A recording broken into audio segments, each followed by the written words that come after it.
Het toerisme op de eilanden is dwaande maar een inhaalslag. Hotels, vakantiehuisjes en appartementen zitten haast alle jaar vol. De VVV op Vlieland hield jaren dit hier drok maar annulerings, maar nou maar na je boekings. Heel veel mensen blijven toch in eigen land dit jaar.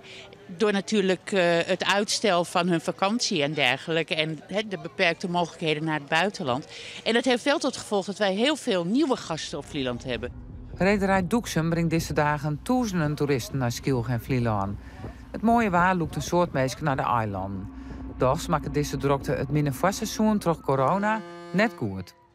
Nee, het is niet in te halen. We hebben te veel gemist, er zijn te veel evenementen en groepsvervoer is niet doorgegaan. En de eerste maanden van het jaar waren natuurlijk heel erg slecht. Dus het wordt een slecht jaar, maar we zijn heel blij met deze opleving. De stranden op de Watereilanden lezen vol deze dagen. Meestal zie je massaal de verkwolling van het zeewetter op. De lifeguards van de KNRM binnen daarom extra alert. Nou, we kijken vooral dat mensen niet te ver zwemmen. We hebben hier ook een strekdam onder water zitten. Er zitten gewoon heel veel scherpe stenen op. Het kan pijnlijk zijn, dus daar moeten mensen niet terecht op komen. En daarnaast is hier een vaargeul. De stroomt gewoon ontzettend hard. Dus als mensen daar naartoe zwemmen of in terechtkomen, dan ben je ze zo kwijt. En dat wil je niet. Wielst in de rest van Nederland het tal coronabesmetting stand is Vlieland nog heel niet vrij van dit virus. Else weken werden er zo'n 20 toeristen maar klachten controleren door de huisdokter, maar de testen binnen ontnota negatief. Maar dat kan gauw verrooien, want de 6000 toeristen op Vlieland komen overal waai. En dat is dus precies het punt.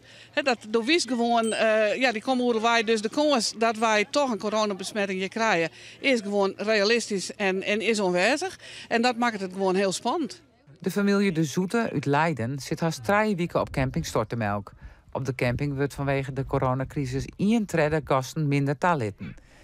De Zoete sluit joert maar een gerest het de vakantie aan.